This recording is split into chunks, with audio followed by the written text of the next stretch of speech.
Greetings and salutations, everybody. We are back with D&D Abeyance, which is run as usual by Nick Freeman. So I'm just going to hand things over to Nick now because I'm not DMing.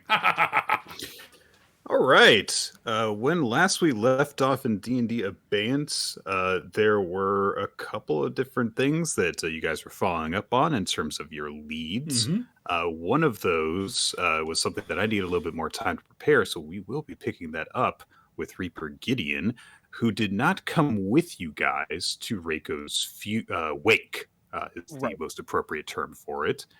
So Reiko was accompanied by some friends from the afterlife, including Maple from the Fulcrum, but also there were Tananar's Danamin and Saint Jerome.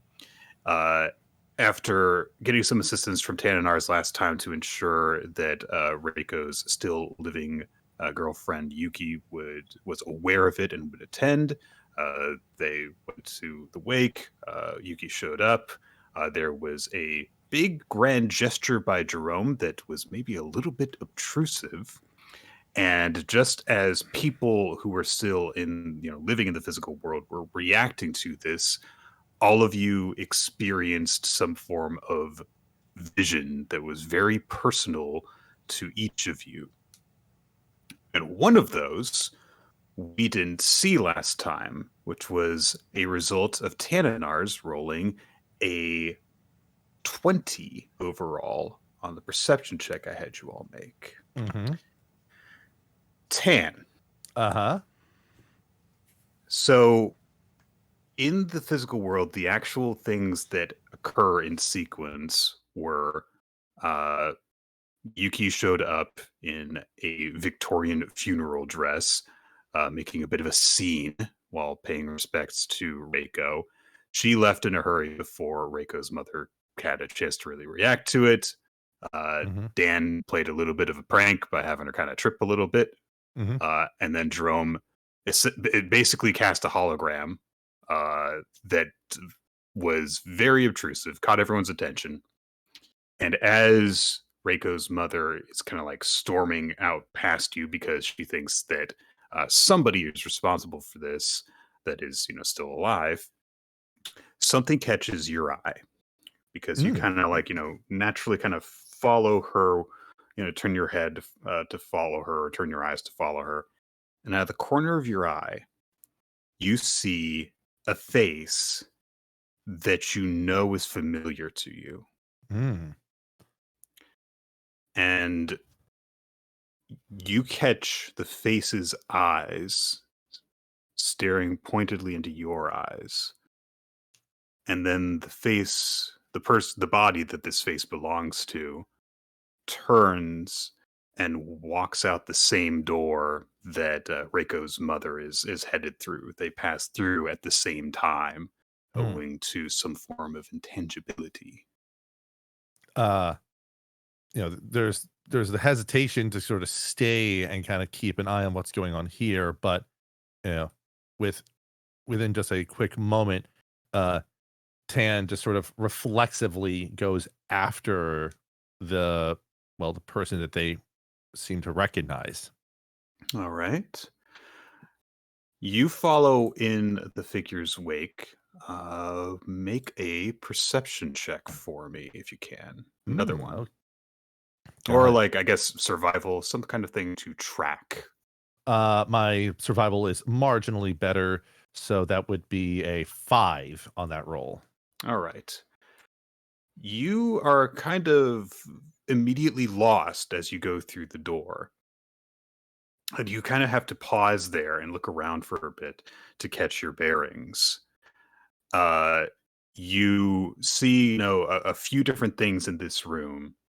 You continue to see Reiko's mother, storming off. And she also kind of pauses because she's looking around for essentially some meddlesome teenagers, and they're not here anymore. She was kind of delayed too much by the stuff that was happening in the main area of the monastery. And Yuki and Reiko's friend Sora got out of Dodge, it seems like. They are also no longer here.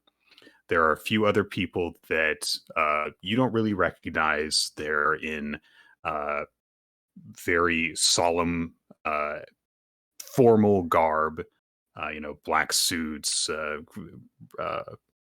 black dresses, in Mhm. attendance for the wake.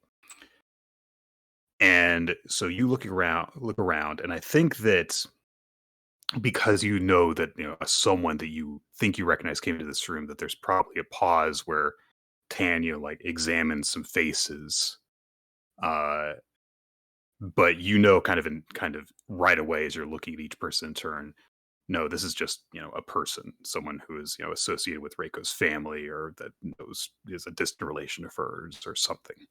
Mhm. Mhm. You eventually look out the door, like of the end, like out through the entrance of this place, and you see that same figure again, looking at you and waiting for you.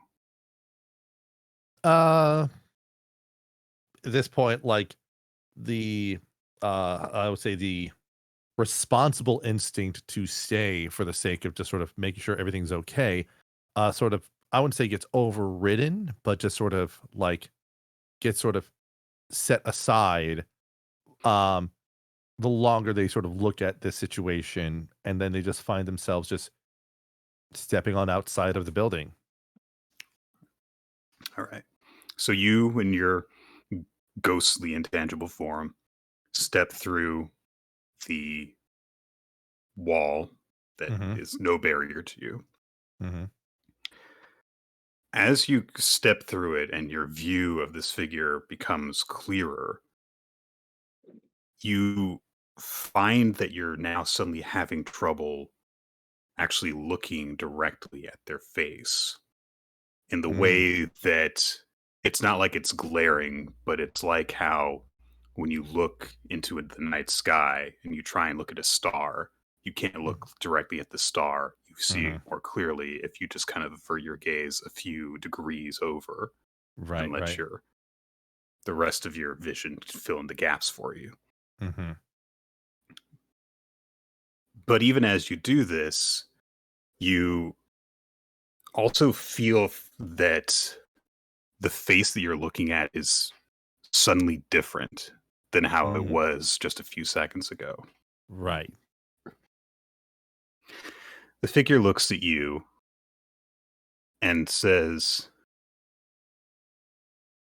"Would you mind taking a walk with me?" Do I recognize the voice? Give me, Mm. you know what? Give me a history check. Let's do it. So, 13.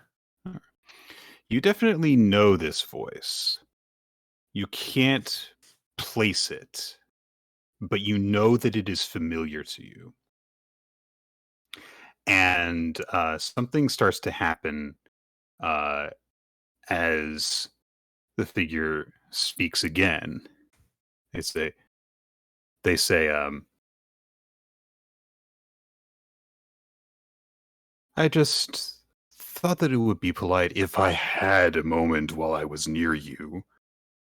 You hear the voice changing Right. even as it talks to you, and you know it's not the voice changing; it's just a different voice suddenly in between those words.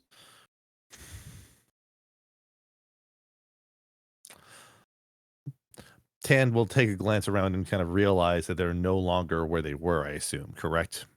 Like, Th- the street that you're on doesn't match the street that uh, the building that you came out mm, of is not the same that you were mm. in just now. I suppose taking in the sights is not unreasonable ask. The figure nods at you and kind of waves their hand a little bit uh, to kind of make room for you on the side of the road so that you can begin walking together. Hmm. And as you begin to walk, you start to listen more closely to the figure, and you realize as they're speaking that they're not speaking a language. You're recognizing the meaning of the sounds that they're making, Mm, mm, mm. as Right. if they're like playing an instrument or using a device to make noises, but you know Right. the meaning of the noises. Right. So what's happening is that they're speaking in a way that directly translates the intention of what they're saying, but because there's no voice associated with it, the voice being heard most likely is just whatever Tan's mind drifts towards at that moment. It's entirely possible. You know that That's there are sounds that are being made. It's just that it's not a voice that's making the sounds. mm, mm, mm. Right. And the Okay. voice that you hear in your mind is also changing occasionally. Mm-hmm. All right. I just thought that it had been a while since I last checked in on you. I hope that you have been keeping well since I last saw you.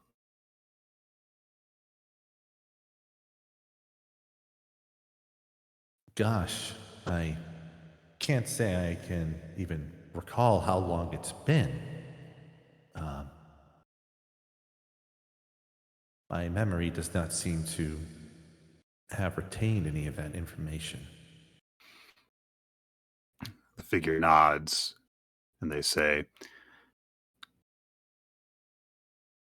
that unfortunately is the way that it has been for you for some time, isn't it?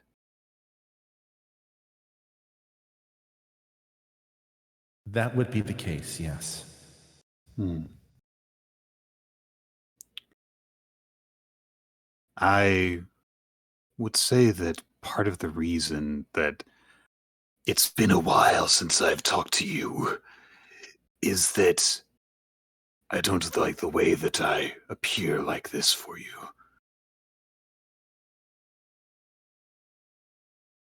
Well, I mean, your appearance is whatever it is, and at the very least, I would say that it causes no distress on me to see you like this.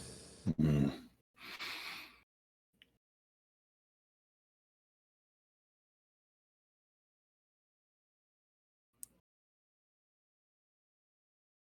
I know as well that the very reason that I appear before you this way is the same reason that you are so dedicated to your craft, something I greatly admire and appreciate.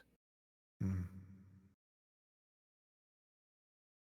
It's comforting hearing that, for there's plenty that exist within Limbo who view what I do as, at best, superfluous, and others feel that the risk that it takes upon is too great to engage in the work that I do.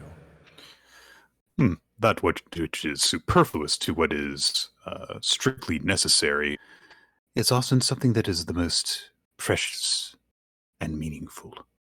After all, if something is strictly necessary, then the fact that someone goes out of their way to do it means simply that they are doing what needs to be done. Whereas that which goes beyond what is necessary, I think, comes more from the heart, wouldn't you say? That is certainly an interpretation that I would not disagree with. But for but beyond all that, what is it that draws you to speaking to me like this? What is the occasion?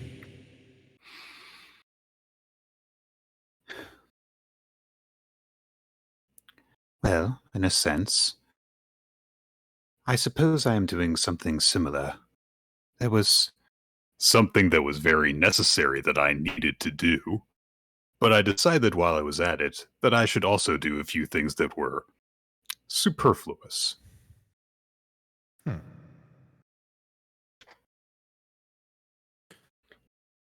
Well, I suppose the question then becomes what part of this is necessary and what part of this is superfluous. Hmm. Make an insight check for me. 11. Okay. Only 11. Yeah.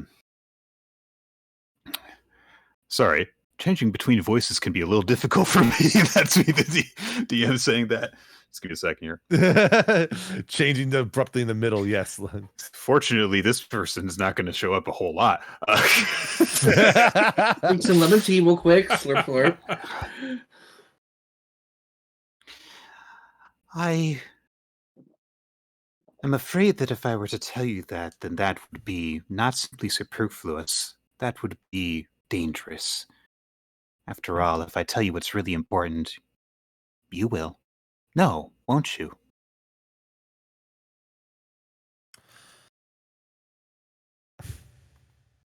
I suppose leaving an air of mystery would definitely be prudent given how secretive the work tends up being, but all right then. Well, Ultimately, my work is not secretive, but it is by its nature always mysterious and unknowable.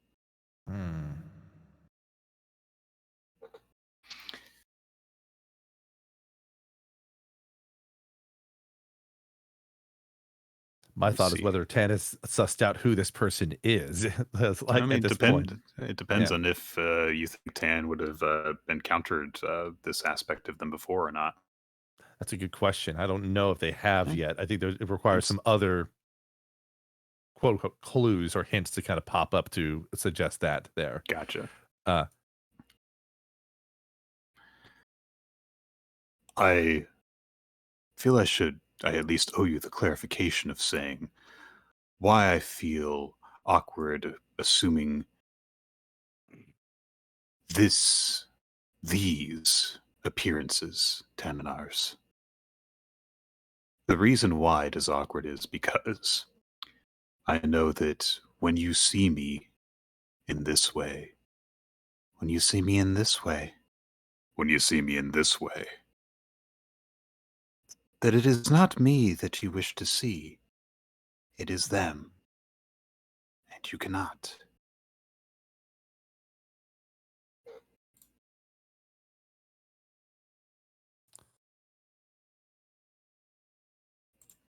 I suppose that is where my mind ends up lingering anytime there's an idleness in my day to day activities. So I suppose that's why, even in the absence or in the presence of certain others, that comes forth. Make, if you can, give me some sort of wisdom skill roll for me here. Because this is going to be wisdom based, but it can apply it, I think, in a couple different ways. Yeah, the only one I actually have any sort of like notable bonus. No, let's just do insight here. That'll be fine. Here. Okay. So it's just a 9, unfortunately. Yeah. This, I think that we can guess at this point that this is the first time that Tan has seen this being. And so you're trying to still kind of get a grasp on what they're all about, because they seem very reluctant to tell you anything directly. And Tan will then just sort of say, I have a suspicion that based on what you're saying, though, you know of the person that I'm trying to think of, though, aren't you? Don't you? As you say, when you say that, the figure starts to respond to you using the last voice that they had. Of course, but of course, it is the one that comes to you in the night, in your dreams. The voice that you hear calling to you. The voice that you think not only that you have forgotten, but that you suspect has not forgotten you.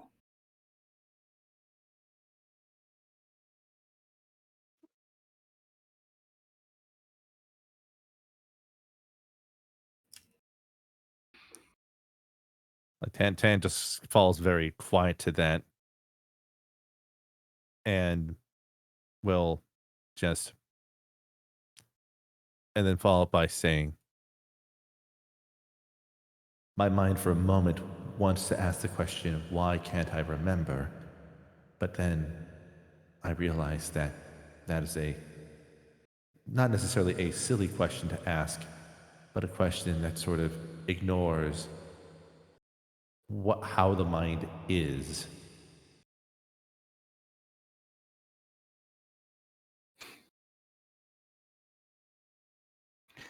The reason you cannot remember is the same reason that I can take on this form and speak to you this way. That is all I can tell you.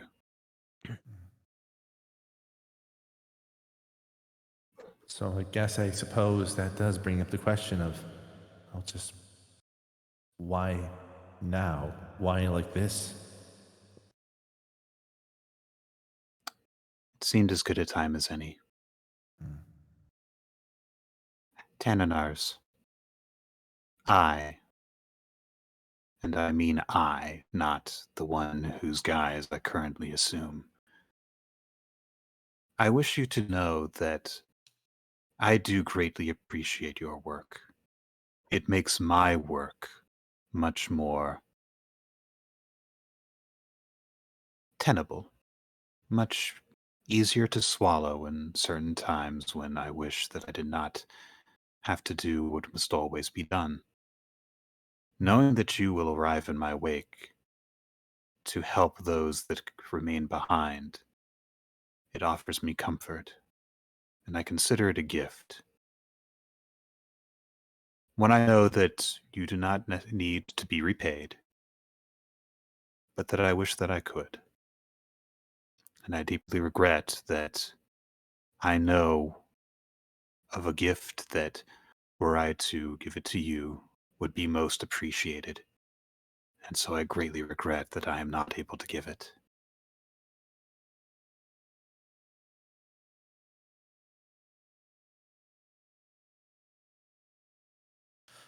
Tan just falls very quiet after that, just sort of thinking on just the word, what they kind of mean for them in the scope of things.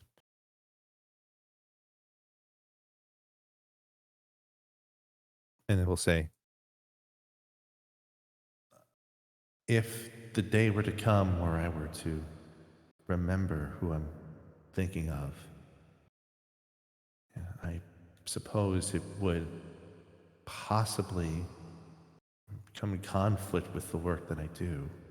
I don't know if I'd be able to approach it with the same energy that I currently have. The fact that I can't remember is what drives me to make sure that others don't forget. Because in time, that is the only thing that is certain to happen. Is that we are forgotten. And all I can do is do what I can to delay that from happening for as long as possible.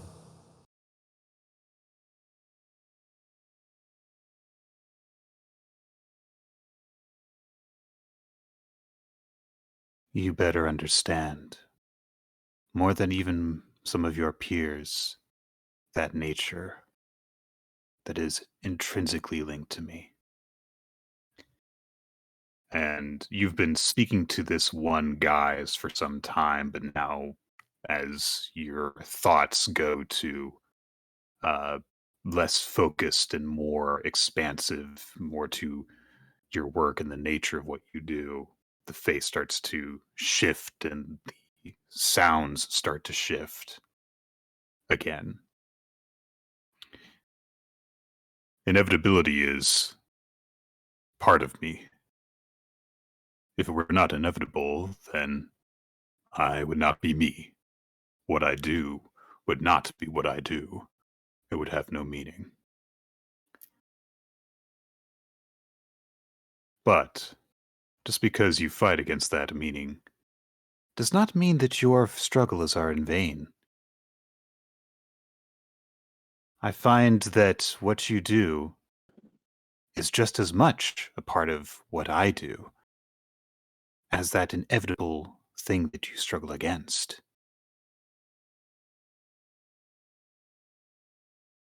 After all, how can death have meaning if there is no regret? If there are no people who remember those that are gone, even if eventually all do forget, that pain, that is part of what I am as well.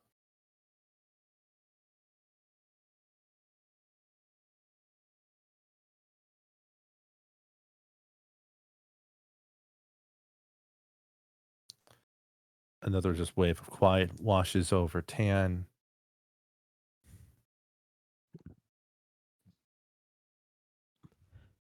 At some point, the pain should end, but of course the question is when and how. And, well, I don't know if I would describe what I experienced to be pain per se, but I suppose longing is a type of pain for some. Yes, longing. I know a great deal of that. And of course, I know that you do. I'm afraid I cannot grant you the grand gesture that I would wish to. But while I am here like this before you, is there anything that I can offer you? Tan thinks for a moment and then asks a rather curious question, probably. Is there someone that remains that you wish to be contacted by my services? Hmm.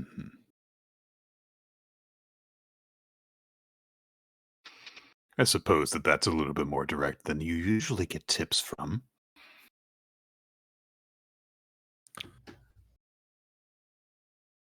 But they kind of tap their chin a little bit.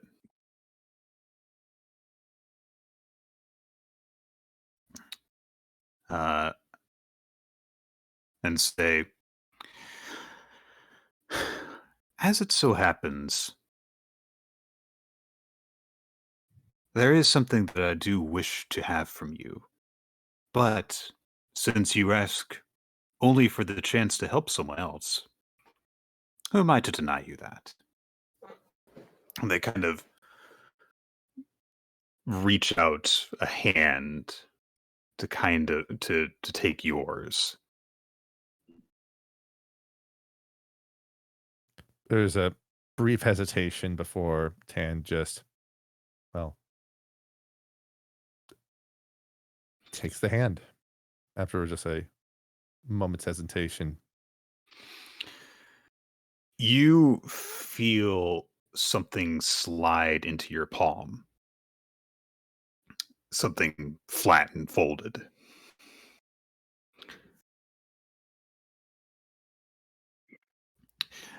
And the figure doesn't release your hand so that you can look at it just yet.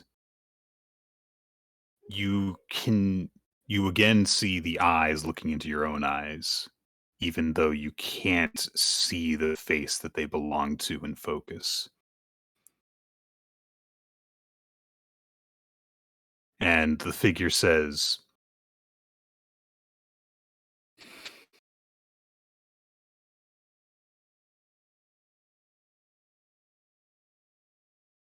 "Those who die are eventually forgotten. But what is forgotten can be remembered." And the figure fades out. At first, it appears as though there's kind of that shift happening. They're just taking on a different guise that you don't quite recognize, but then you instead see the eyes just vanish, and you're standing on the side of the street in Japan again.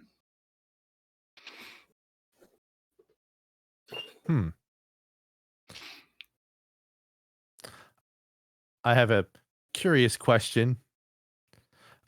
Is Tan still like incorporeal, or are they in like a physical, like human-like form at the moment? What would you like it to be? Oh, okay. I was just curious about whether, because I had a suspicion about that. Um, I don't think it would be inappropriate after that exchange for Tan to sort of be in a physical human-like form at the moment after, Okay. you know, the senses kind of return and such. All right. Sure. Yeah, you kind of take on one of your uh easy to miss kind of touristy Mhm, type guises and are on mhm. the side of the road by yourself right now. Yep. Uh you still feel that folded up thing in your hand. All right. I'm just going to I'm going to assume I'm going to unfold it, and I'll just be the words "major look," lol on it or something. Just a good old goof on the way out there. No, but Tan will examine the item in their palm there. You are holding a folded up black and white picture. And I'll tell you a bit more about that in a second. Mm, But as you're kind of just standing on the side of the road looking at it, you hear a couple of voices approaching. mm. And as you're looking at the picture, eventually you hear one of them. I can't believe that you actually managed to do that. You looked, it was so worth it. You were in so much trouble. You would have been in so much trouble if we hadn't got another. Oh, excuse us, sorry, sir. And uh, Yuki and Sora, having left the monastery, kind of like move over uh, in order to walk past you as Oh, they're caught up in conversation. sort of a couple of curious blinks about that, just like, uh, and Tan just says like, "Well, looks like I'm back where I started there. Then, okay." Let's take a look here. And they just sort of look back to the photograph for a moment. So what you are holding is a group photo of it's one of those kinds of club pictures you see in like a yearbook Right. to kind of commemorate the yearly class of blah blah blah Mm-hmm. thing. And as you're looking it over, you recognize uh the face from a case that you have been working on with people recently of a Mm-hmm. young Cecilia Teague in one of the rows. And she is making a different expression from a lot of the people around her who are, just like kind of have one of those like neutral smiles of like, well, we got to take this group picture. That a lot of people kind of tend to adopt. Um, Instead, she kind of has her elbow kind of sticking out into the ribs of someone standing next to her. And there is a boy kind of standing next to her who kind of has a hand sort of shoved in the crook of her neck and just under her jaw to kind of like shove her away a little bit. So they're kind of, it's almost like they've been like play fighting in this moment. Mm-hmm. And the two of them have like the most genuine stupid looking grins on their faces, surrounded by all these much more, like take the picture and get it over with kind of faces. Mm-hmm.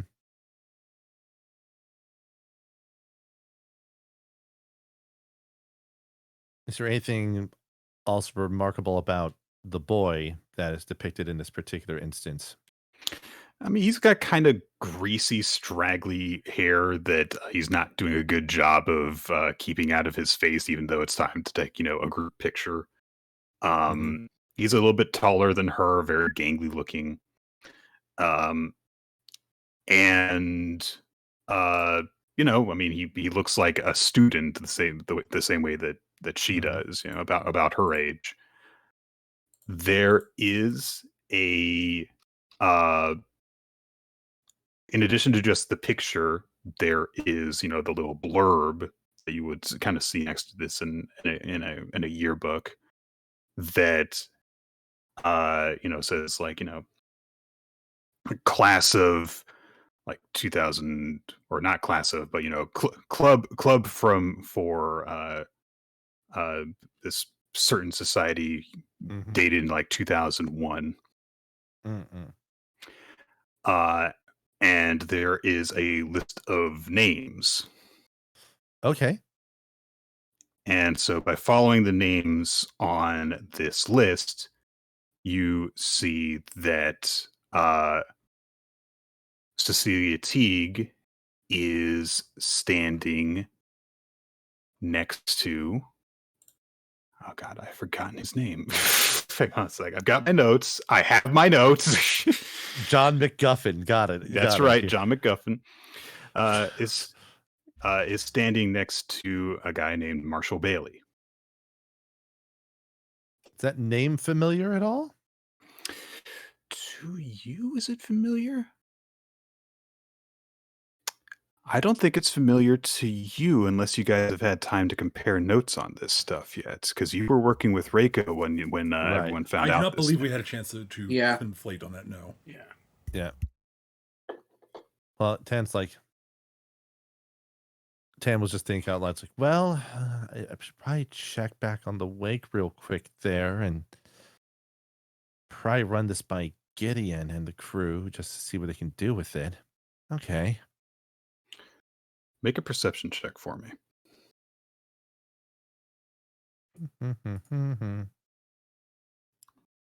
Natural 20. Oh, jeez. 22. Okay. Nice. All right. Look up. Look over there. It's the plot. Okay. Tan. While you are taking in that information, you're standing there, kind of like looking over this, and you see this stuff, and you're like, okay, it takes you a minute or so to do this. Sora and Yuki are not that much further down the street from you, because as it turns out, you came to a stop like right next to a bus stop. So they're waiting for the bus, and they're still kind of chatting about stuff that's happened. So you're kind of like half, it's all going into your ear, but while you're focusing on this stuff. And so you are privy to this conversation that they're having, because Sora is like not controlling her voice at all, because they've just been through kind of an insane little incident, and she's quite excited about it. And she's like, I can't believe, dude, that you did that. Where did you even get that dress? And he's like, I mean, like, Reiko kind of picked it out for me, and I mean, like, when am I ever gonna wear it? I mean, it was a sweet gesture, but literally, when am I ever going to wear this ever? I guess she showed me in the end. And they're talking about that for a bit. You're welcome. And they're talking for a while, and they kind of reach that point of like they're past all that stuff, and then they get into just kind of like talking, like, to like kind of old classmates who haven't really gotten a chance to catch up in a while. And so it's like, yeah, I haven't really been doing a lot lately. I've been going to, I've been, kind of working, but I'm kind of a running right now. Just kind of waiting to get my next chance at exams, but this whole thing kind of like, it makes you think, like you think you've got your whole life ahead of you, but maybe I should, try and do something. I don't know what yet, but I'm gonna try and do something. Maybe I'll like try. I've never been to like hero. I've never been to like oh gosh, I almost said the wrong name of something. I almost got some place names confused. But let me get this right. I feel like I've never been to Hokkaido. Like maybe I'll just like go up there for a little bit and like try and figure some stuff out and just like do it. And Yuki kind of nods her head. She's considerably more subdued than Sora is.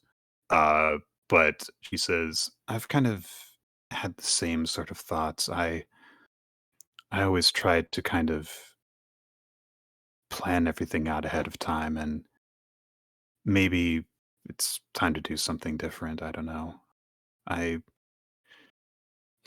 When I got the news about Reiko, I also I got this like offer for this internship, and I was just gonna like turn it down after what happened. Who wants to like be away from home for that? But I don't know. Something happened the other day. It was right before I called you actually to ask about this, and it just made me. I don't know.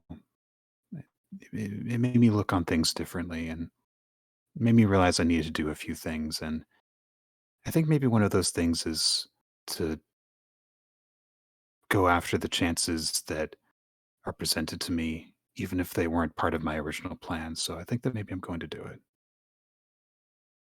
And Sora just kind of smiles at her, and it's like, "Hey, whatever it is, I'm sure you're going to be great at it." And like, look, if you want to talk about this kind of thing, like, you know, you've got my number, and we can talk about it, okay?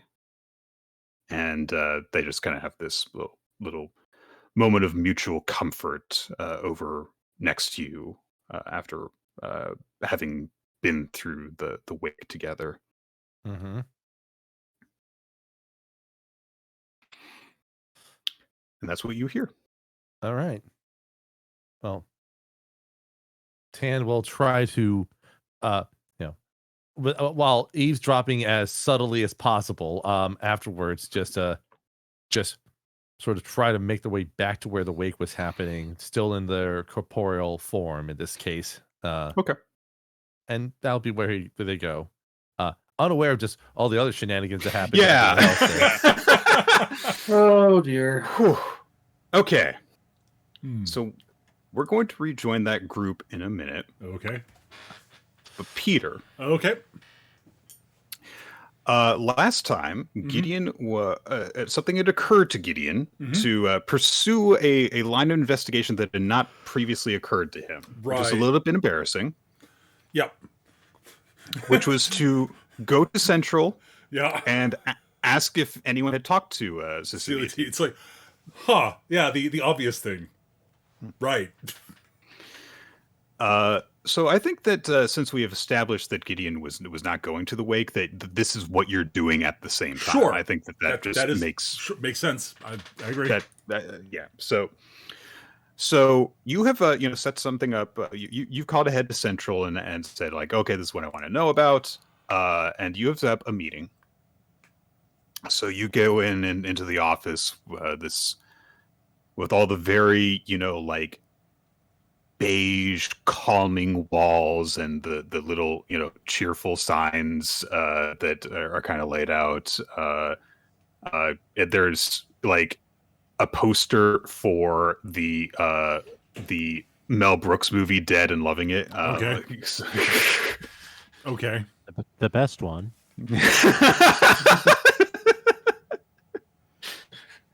From someone who probably hasn't seen the movie, but So You mean Dracula Dead and Loving It? Dracula Dead and Loving It, yes. Okay. Legit my favorite Mel Brooks. I haven't seen it, so I recommend it. It's great. It's pretty good. it's got Steve Martin. It can't be bad, right? Yeah, it's Mel Brooks. Mel Brooks kind of doesn't suck. And you make your way to the proper desk, and there is this feminine figure with kind of stringy black hair and one of those kind of like what's it called? Like one of those it's business jacket, conservative clothing and everything. Mm-hmm. And you recognize her as from the dinner party that you all attended a few weeks ago. This is Ashleen the Banshee. And she stands up from her desk to greet you, and she says, "Oh, hello, Reaper," whispering as she normally does because of her. Well, she's a banshee, yes. She's a banshee. And as before, I will speak at normal volume while speaking for her so that we don't deal with me. Right. That is totally fair. I understand that you had something you needed to talk to me about. Indeed. So, yes, this is to do with an SNR case. And I'm a little perplexed that this did not occur to me to reach out sooner than I did than this, but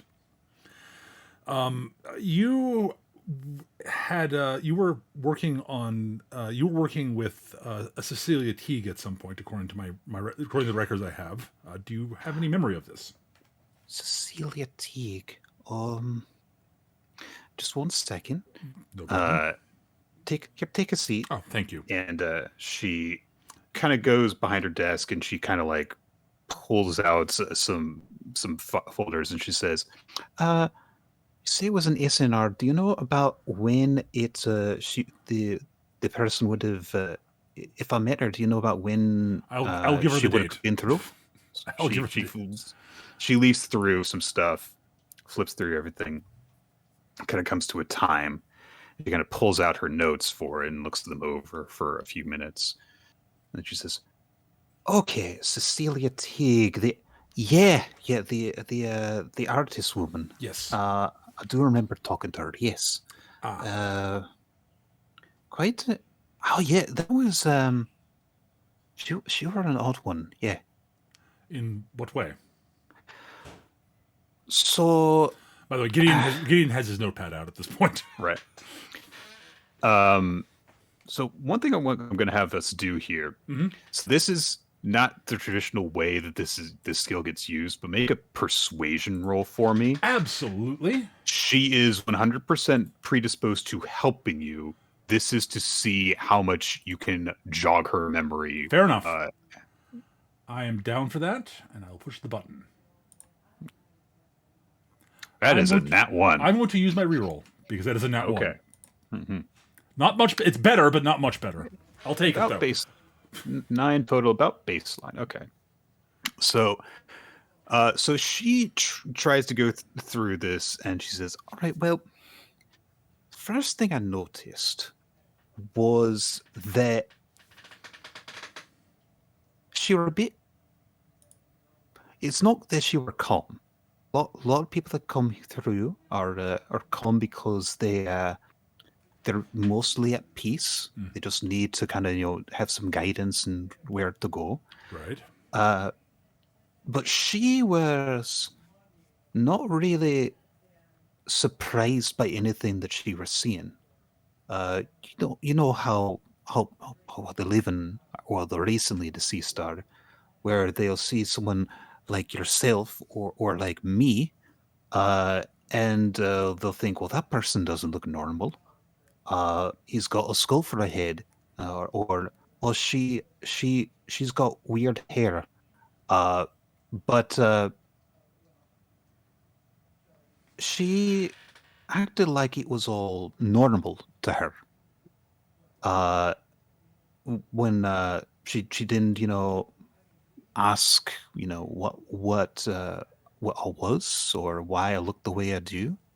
For example, she kind of looked at me like I were just a person to her, if that makes sense. Yes, it does. Not that Gideon's had experience with a similar phenomenon recently. Sure, right. I mean, in fact, we had a little bit of a conversation because now that I think of it, she didn't just look at me normal. She kind of seemed to know where she'd seen someone who looked like me before. Because as you know, myself and the other heralds of death, occasionally we go out to appear to someone before they die. Right. Heralding their passing, and sometimes those that can see the true nature of things will catch sight of us. But there's been less call for that kind of work in more modern times, and that's why this is my day job now. Right. I only really get those things on commission these days. You have to, in order to retain employment, you've got to have a variety of skills, I suppose. But so she asked me, like, "Oh, did you appear at?" I do not know what place it was, but she seemed like she thought that maybe she'd seen me before. And I said, "No, I wasn't there at that time. That were probably one of my cousins or something like that." And she said, "Oh, okay." But she acted like she'd definitely seen one of us before. And not only that it weren't a disturbing thing for her. A lot of times there's horror stories about banshees that people have told through the ages. And because the sight of us can be alarming to people, she didn't seem alarmed at all. Interesting. Do you happen to have the date she mentioned on that, out of curiosity? Oh, no, it was something that kind of came up in passing, I'm afraid. But I do have some particulars about her because excellent. It came up in the interview. When I told her that she was here because she had died, she said, "Oh, that makes sense," because it was something that she had been expecting for some time. Right. It seems that little over a decade ago, her mum had died from heart failure, same as her dad had done when she were younger. Both parents, same sort of ailment, and of course, with the way that the living are, both parents having the same sort of ailment, she started to show signs of the same kind of thing. I believe the term for that is genetic. Aye. Excellent. Genetics. So yes. a congenital heart condition, something like that. She said that she had. Aha. Yes, I believe in my investigations we came across some sort of medication she was on. So she seemed to be under the impression that it could potentially happen to her at any time. So she was at a point where she wasn't really surprised if it had happened. So that was what really stood out to me, was that she was very at peace, and also that she weren't surprised at all that she were seeing the things that she were seeing. Interesting.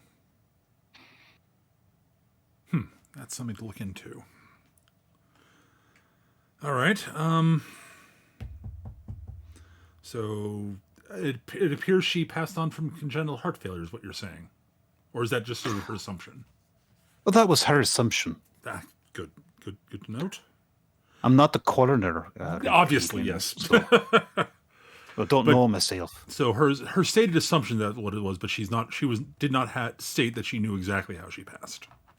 I mean, as much as any human is aware of how they die. That's fair. I do not generally interact with those right after they die. Well, not anymore. It's been some time since I have. when a human dies of natural causes, illness like that, usually the way that they're certain it's going to happen is if they've been to hospital beforehand. Mm-hmm. I think that weren't the case with her. Ah, okay. Good to note. Did anything else stand out to you during your interview with her? I've told you everything I can think of. Okay. So did she mention any sort of connection she still had with the living world, perchance? Well, yes, as part of the interview process, we do go through, like, if there's any next of kin we want to try and make sure are aware of it. She didn't seem to have much in the way of next of kin. She were a bit of a loner when she passed. Hang on 1 second. And she starts kind of flipping through her notes.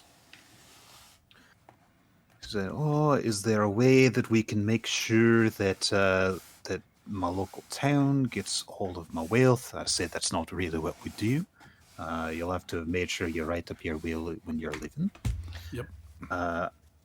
And let's see. Oh, I got a name written down. What was that about?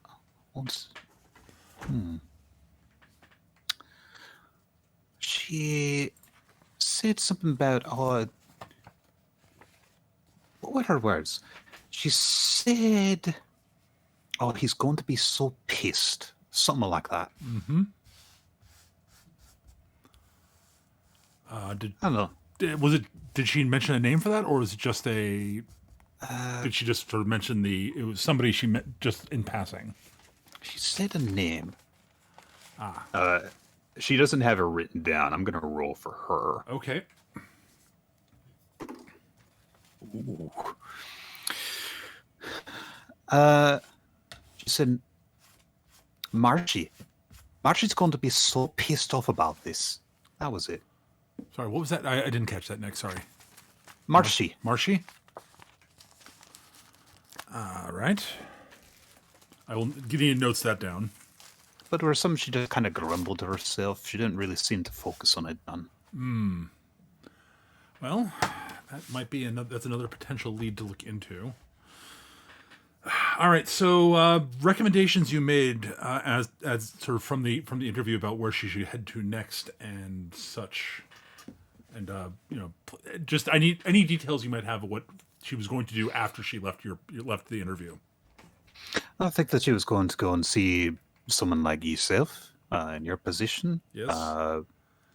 But not necessarily you. She was much more at peace than all the people that we have to send your way. Right. I think that she was essentially going to go into processing straight to go into whatever afterlife it was that she was going to. She didn't seem to be an extremely what's the term? For the place that she came from, most people wouldn't have considered her a woman of faith, but that doesn't mean that she didn't have her own faith, if you can. I do. She less tied to one specific religion, I suppose. Or Or perhaps not one of the more favored ones in her locality. Aye. That'd be a way of putting it. Okay. Right. Do we have any information? Do you have any inkling where she likely would have been headed? If not, that's fine. I'm asking every question I can think of. I understand, Mr. Gideon. I'm afraid I don't know that. Very well. That's fine. Just sort of it eliminates further avenues of inquiry for me, which is actually helpful. Let's see. Anything else? So, if I can ask you a question, Absolutely.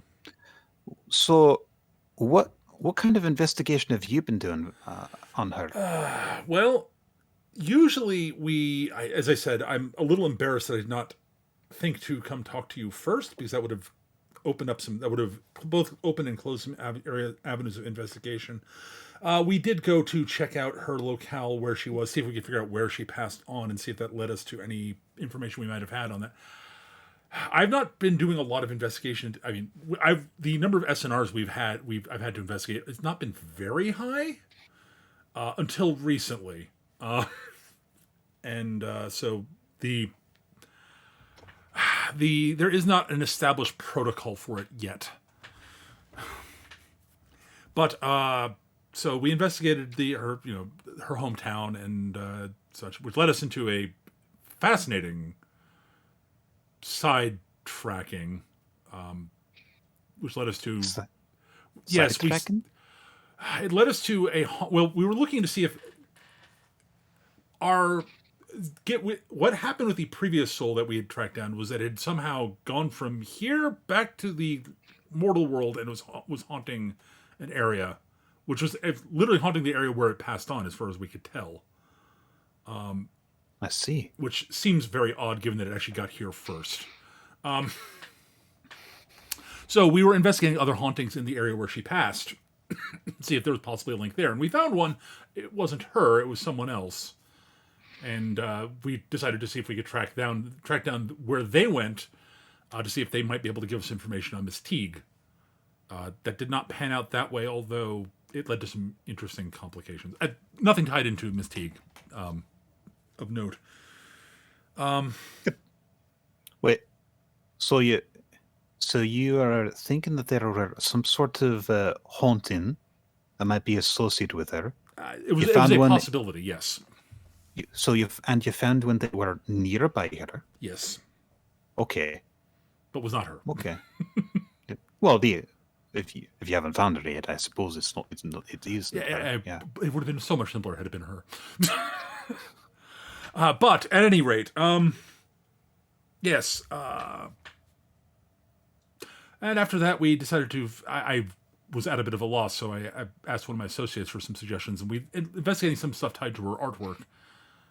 She had actually. You'll find this interesting. Actually, she had actually painted a landscape scene with one of us in it.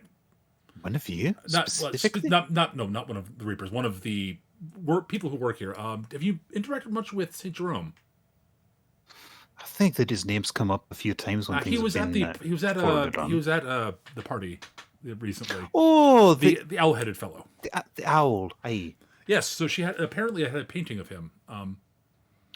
Which seemed a little odd. But yes, we decided to that was what sort of sparked the potential of looking into her ties to the art world and see maybe if that could lead us somewhere. Actually, she did not mention. I go flip to the list of names. Did she mention any of the following names, perchance? Ooh. Just again, trying to either open up or close down lines of inquiry. I sort of list off the names that I got from the database. Okay, so you just kind of plopped it down for her. Mm-hmm. And so she looks over that and she kind of cross-references with her notes. So she says, "Well, Marshall Bailey, that could be Marshy." I was thinking something similar. Yes. I'm not sure exactly what she meant. It was just kind of a comment she made in passing. Yes. These are people that are connected with Miss Cecilia. Miss Cecilia Teague's art. Yes. Through the art world. Well, like I said, she was concerned about where her works would go afterwards. Yes. So I suppose she might have been very peculiar about that. Yes. Maybe there. But she. Let me see here. She's on fire today. I rolled a natural 18 on this. Nice. So. She didn't bring up these names in particular. Right. But I think that she were concerned that if she were dead and she did not have a word, any say in where her work was going to be going, I think that she may have been concerned that one of these would have been winding up with it, or maybe multiple of them, because she just wanted things to go to her hometown, a place near where she lived. If you got these names from like people that she dealt with in the art world, then I think that that these are the kind of people that would, if she have any says, one of them would have ended up with them in some way just by using their money and resources to get it. So it'd be weird if she got along with any of these people, then I guess maybe it wouldn't have been them, or maybe she was the kind of person that liked to keep her work separate from her personal life. Did not want maybe she didn't want any favoritism shown to any of them. Possibly. But regardless, I guess if any paintings that she had left or any wealth she had left, she wouldn't want to go to any of these folks. Maybe specifically, or just because she preferred if it go to her community. Right. Okay. Interesting.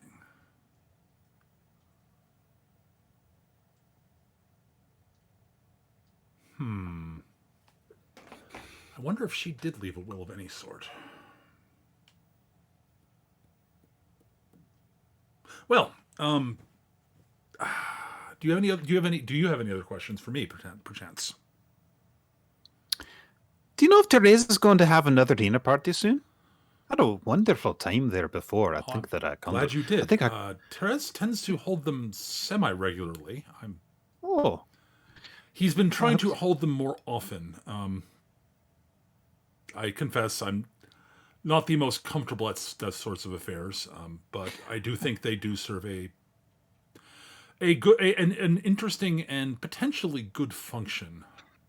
I understand what you mean. I don't really do well with crowds. I'm much more the type that goes off in the distance and wails discomfortingly at people that I'm haunting.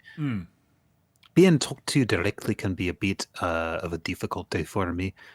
One-on-one, I tend to be fine, but surrounded by people, it's not really my scene. But I still had a wonderful time. I've got so you got some good friends. I'm certain Therese would be most delighted to hear that. Oh, he is probably the most personable of the Reapers, I would say. All right. Him or Olga. If you say so. If you say so, I think that you may be giving yourself a little bit too little credit, Mr. Gideon. I appreciate the sentiment, at least. Yes. Interesting. Well, thank you for your time. What was her? Sorry, I forgot her name. Ashleen. Thank you for your time, Miss Ashleen. You've given me much to think on. Potential theories and thoughts. I must let my brain work on this for a bit. Okay, if you don't need any further assistance, of course, you are very familiar with all the correct avenues to go through for that kind of thing. Yes. If I need further questions need to be asked, I will reach out to I will endeavor to make contact again. Thank you again for your time, and I hope your work continues to go well. And if Therese holds another party, maybe we'll see each other there at some point. I look forward to it. Indeed. Have a good day. You as well.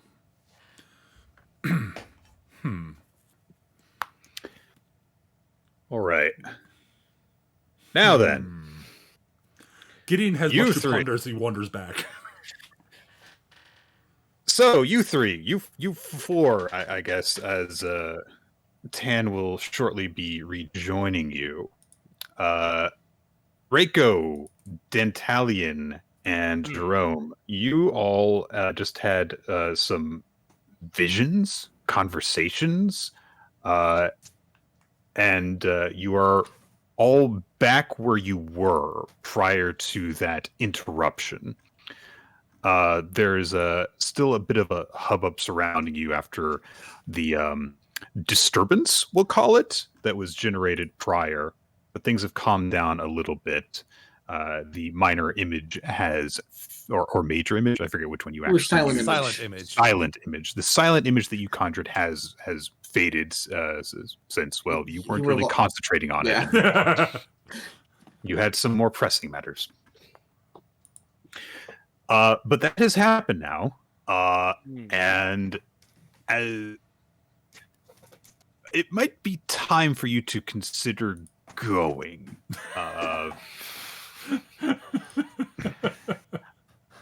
Oh, don't say. So first things first. Is Dan Talion in the room? The three of you are where you were prior to being bamfed to your different conversations. You are all like standing in the same places you were standing before. Even Tananars is not there because he walked off somewhere. Okay, I was asking because stage camera left. I was asking because the way that conversation went with Dan Talion kind of implied that Dan Talion might not be coming back. Man. It did seem kind of ominous, didn't it? What, me make things? What, me make innocuous things ominous? That never happens. I'm having a conversation with death. What's ominous about that? Huh? Ridiculous. But how you want to deal with that—that's up to you guys. So, gentlemen, lady, where's Tan? I don't know. Jerome is definitely. He went walking around somewhere. Skitch, I will leave it to your judgment when you want to rejoin them. I'm not gonna. I won't put limits on you at all. So. Yeah, I still have to do a little touch up in the kitchen, but I will say that in the immediate, if the crew looks towards the entrance of the area, they will see a figure that does not look like Tan immediately, but it's easily recognizable as Tan because they have the ridiculous like tourist sunglasses on, Right. a map pulled out that they're looking at, and stuff. Oh, like that. look, honey, a funeral. Well. We found what we came here for. The regional funerals, That's it's some people like to visit every baseball park in the world. We want to visit every funeral that happens in the world. There we go. I think they could go all the way. Much more arduous task when you consider it. It's a good thing that we are already rich and retired. Let's go. Yeah, I'm gonna head over to Tan. So, if everyone's okay, I think maybe it's time to go. Yeah, Jerome is definitely kind of like shaking for a second, and like anybody who takes a good close look at him probably notices he's got a few more gray feathers. Are you sure? I mean, we can pick some takoyaki on the way out. Well, some of us don't have bodies to eat with. Well, not with that attitude. But Ted will say, Well, like, I'm glad you're all enjoying yourselves at the final party that I'm supposed to be involved with. But Tan's like, in any case, though, I do have a lead for us regarding the tea case. So yes, let's retreat. All right, great. I'll be You right okay, back. Reiko? You did you want to stay longer? No, I think I've gotten what I want out of this, which is to say, enough laughs. All right, let's go home. As everyone kind of clears out, Reiko notes the lack of Yuki, but also notes, why there would be a lack of Yuki, and just kind of nods, accepts it, and goes. Yeah, which Jerome kind of collects himself. He kind of quietly follows out. All right. So the four of you decide to head back, it sounds like. So you go back through the crossroads between worlds. Once you get there, you don't see there's this right away, but Maurice, the mouse overseer that signs drum a lot of his cases, he is waiting there for you. Hey, Maurice, And- how's it going? Well enough, Dentalian. And yourself? Just wrapping something up. I see. That would be Ms. Yamashita's wake, yes? Yeah. Anything to report on? Some personal stuff happened, but I don't think it needs to be an official report. You sure? Yeah.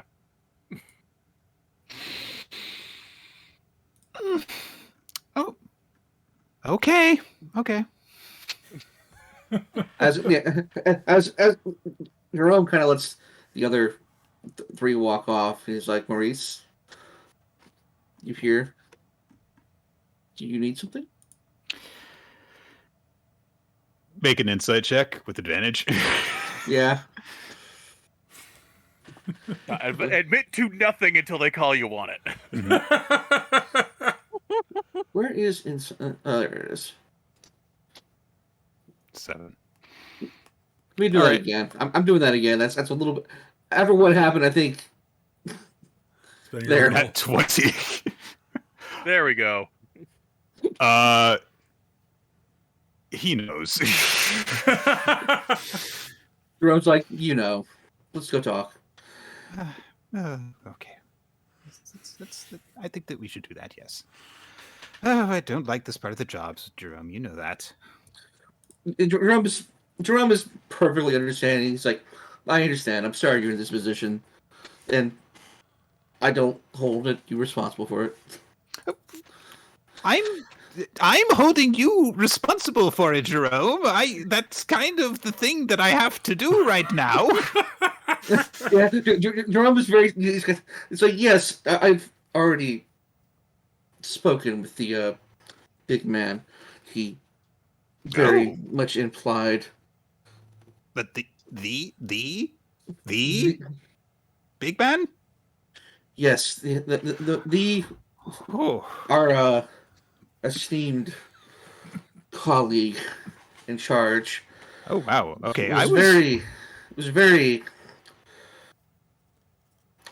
I don't know. I don't know if I've ever seen him angrier, and he doesn't have a face.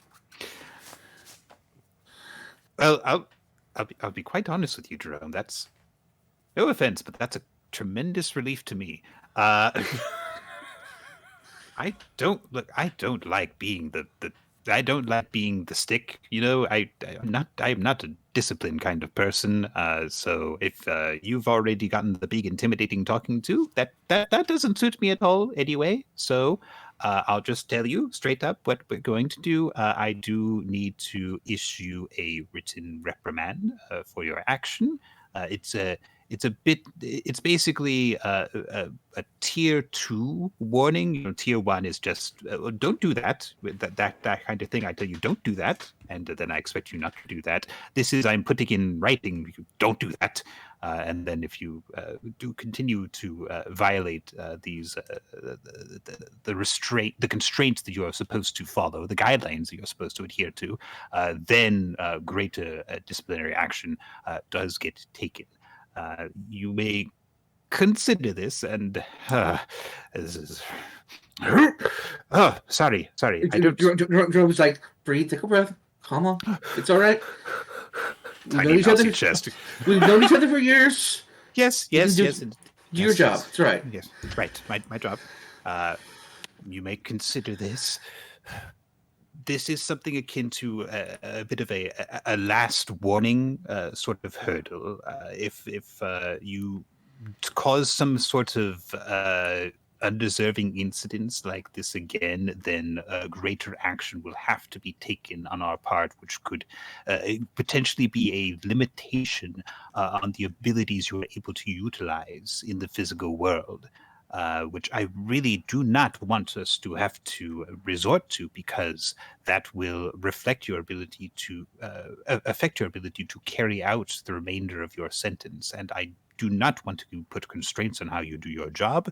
You normally do a very good job. I have always been satisfied with the quality of the work that you have turned in. If I may say, you have been an impeccable professional up to this point, and I just don't want to have to do that to a good coworker. All right? Okay. Please don't put me in this position again. Thank you. Did he say undeserving use? Yes. Okay, no, that wasn't in character. That was me asking. I want to make Okay. sure that's what I heard. Yes. Like, Essentially, don't take actions that are not, justified or could be he wasn't on the done job. in a better So, way. Yeah. yeah, he was on the job and he didn't need to do it. Yes, Mhm. I just wanted to make sure that was the exact wording that was used because I'm like, oh, that's a weird way to put it, but okay. Yeah, it's just like Jerome's just like, there, Maurice, you did your thing. You all right? Right. Well, yes, I did. I did the thing. So, if you will accompany me, please, we'll go to my office. I'll actually issue the paperwork that shows that we had this conversation. It will then be official and taken care of. And it is my sincere hope that we will move past this and never have to speak of it again. Jerome just kind of nods. He's like, yeah, I think I've done enough today. Let's get this done. All right. So the two of you head off to Maurice's office to take care of a bit of the workplace disciplinary actions and stuff. Several hours of Jerome. He just kind of plucks a quill out of his body again, like he usually does, and he's just signing lots of paperwork. You just put on. Jerome, never ever admit to wrongdoing until You just put on the workplace training video. It's like it's just like there's this musical number in there that makes no sense. It's just like when you're out on the job, you might find yourself the sensation to fuck around and find out. While we don't say don't fuck around, remember that phrase is always followed with and find out. And congratulations, you're in the find out phase. There's just this image of this faceless being. He's like, and trust me, they will find out. Mhm. And it just kind of like focuses in on them, and then like the camera starts shaking, like just some unnatural force going on before it cuts to the next scene, and the tone doesn't change. It's also got that weird editing that all those workplace training videos have, where like everyone's kind of like just like awkwardly smiling and overly emoting, and people like fade in and out when they're going to start talking and when they're done talking. Also, the only tasteful use of star wipes. Killing other warehouse workers with his forklift. I was just thinking the exact same video, Eric. Oh, that video? Forklift Amazing. driver Klaus. Mhm. If you have not watched it, watch it at some point. But yeah, it is special. Yeah, like the thing here is like Jerome cannot deny anything. He knows that they know because it just happened. The second he did it, he got the talking to. It's like he got his hand caught in the cookie jar. And he's not going to deny it like he's 5 years old. He's going to fess up and try to minimize the damage. I didn't lie at all. I just thought it deserved to be warrant being an official report. All right. Here's some personal stuff. Didn't need to be in an official report. Move on. All right. I'm gonna grab some water real quick, and we'll decide what we're gonna do. Just think about the rap number from Wendy's Grill skills is what Jerome's being put through.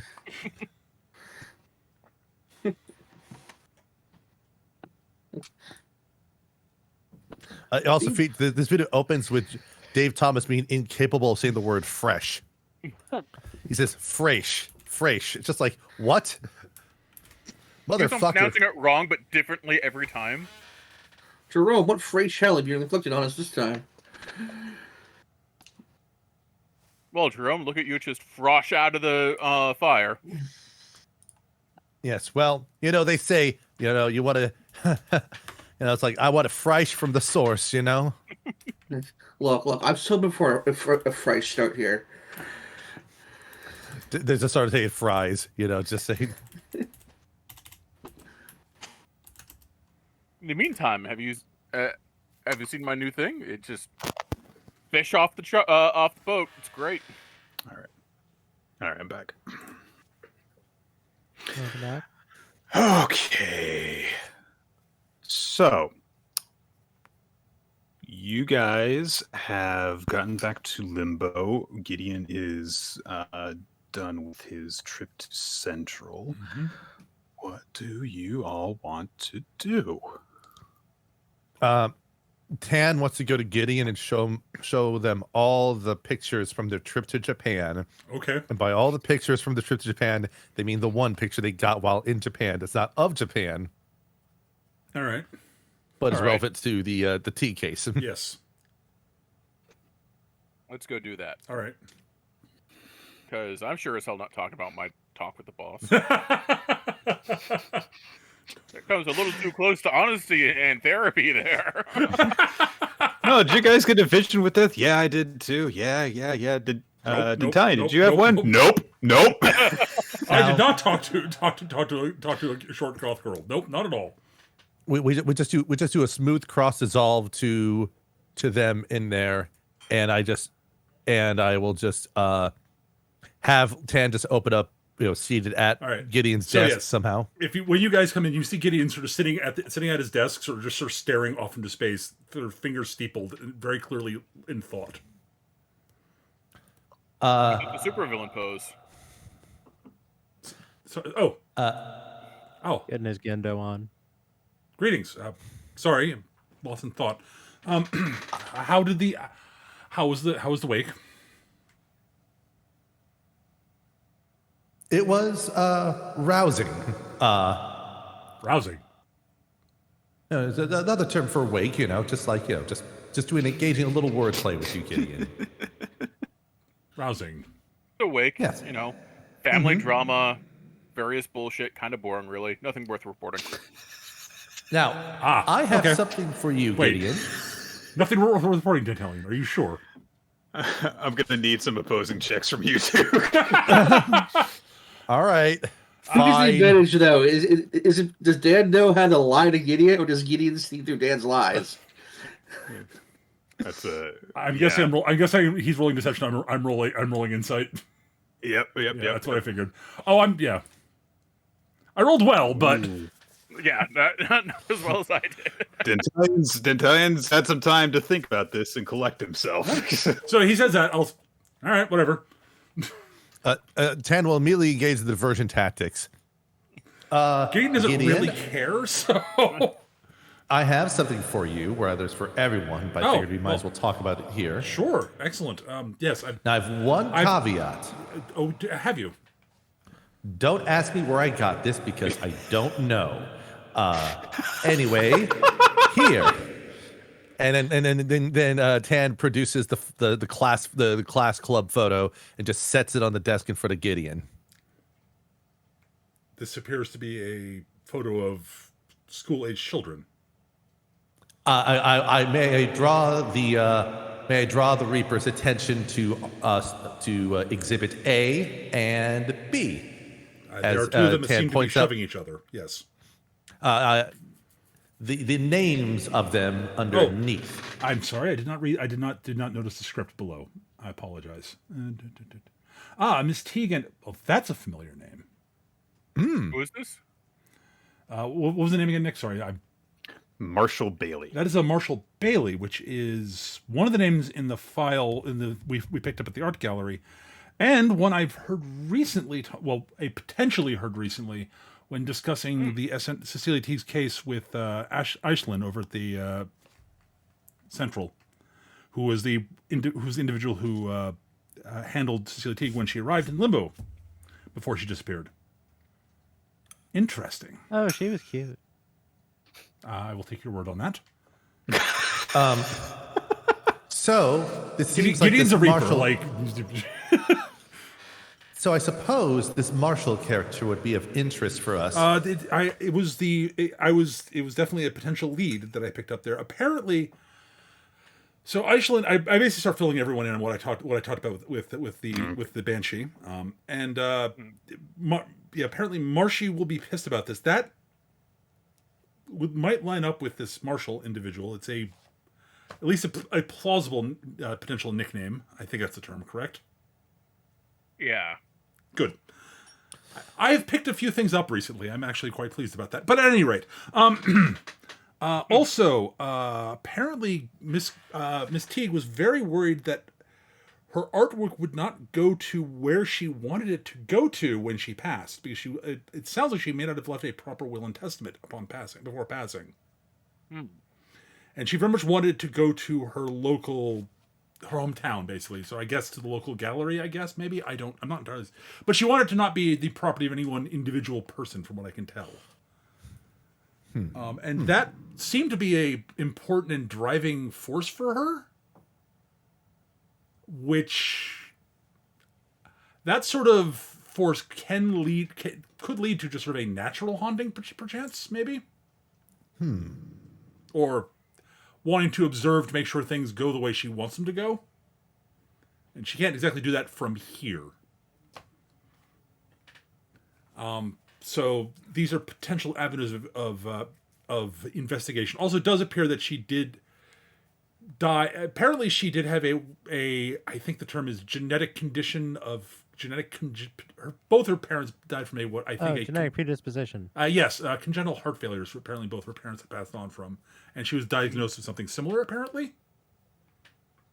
Yeah, that tracks. Well, the medication we found at her place.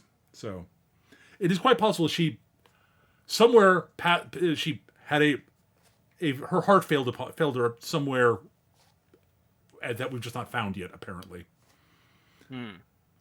So it may not be. It very well seems like she died of natural causes, but has a regret that she has not been able to deal with. So that is a potential avenue for investigation, I would say. Yes. Yeah. Sounds it. And this piece that Tenenars has found definitely points us in the direction of her acquaintance Marshall, whom apparently collected her art, and apparently she had one of the people names off the list that she still had connection with at this point, and seems to be pissed about something in relation to her death. So that's another investigation from what I can tell. Then,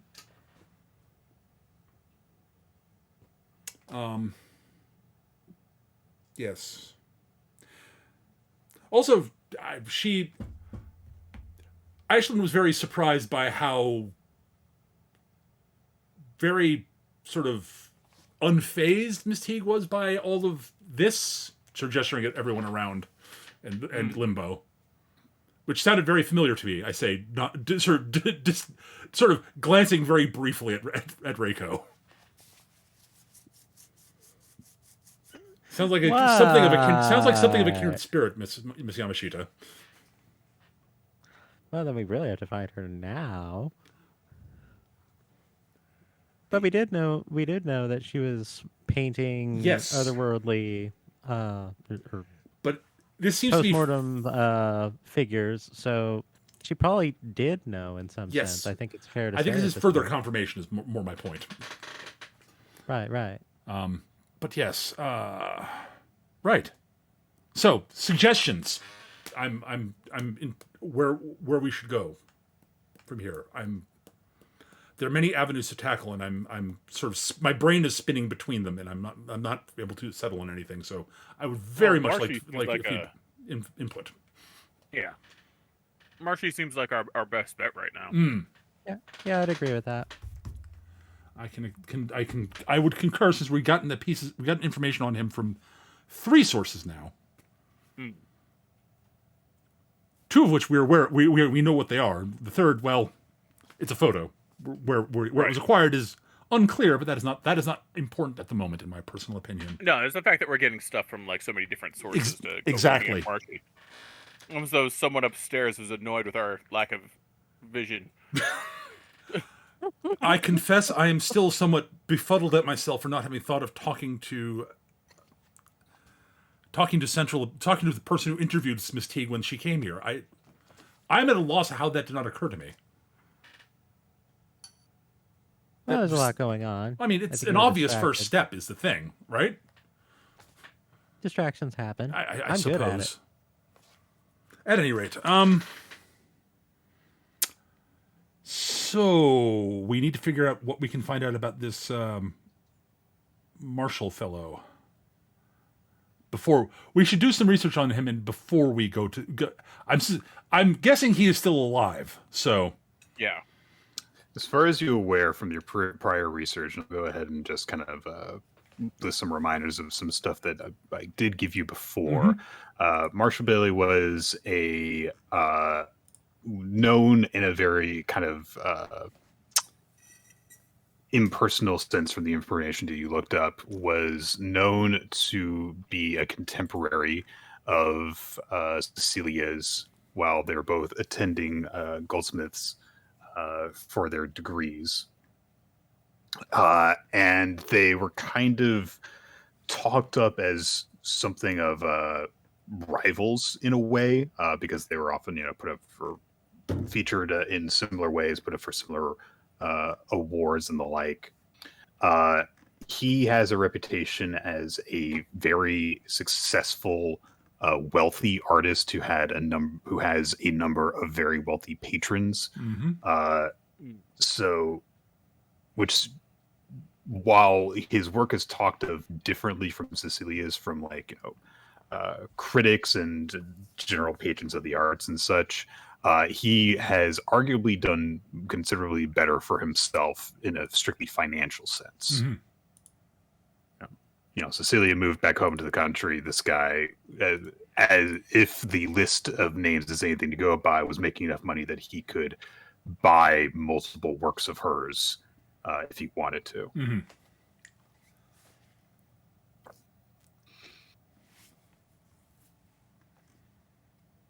In fact, wasn't it suggested that he actually owned at least a few of them? He was listed under a list of what appeared to be regular people that the gallery was in contact with in order to specifically find buyers for Cecilia's work. That's true. Marshall might not be the one who's actually buying. Marshall might just know people that are interested in actually buying the pieces. That's distinctly possible. Yes. It could mean that. It could mean that he was a go-between, certainly. Yeah. Or for that matter, that could apply for any of the names on the list, although some of them were specifically, from your research, known to be collectors first and foremost. So in the cases like I'll just to go over it again.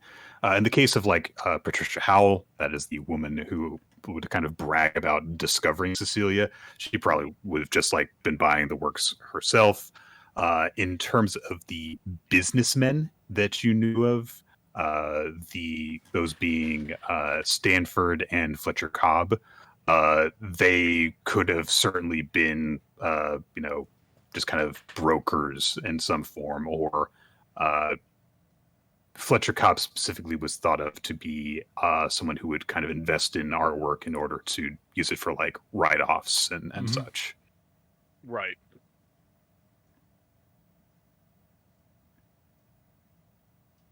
Yeah. There are things that Jerome would bring up here, but he's currently not in this scene, so we can have. I think that we can say that after a certain point, you finish up with your business end and can be present there. Yeah. I didn't mean for that to happen as a means of taking you out of the action. Oh no, it was just a thing that needed to be addressed. So yeah. So Jerome does bring up a few things. There's still a few things we need to consider about what's going on.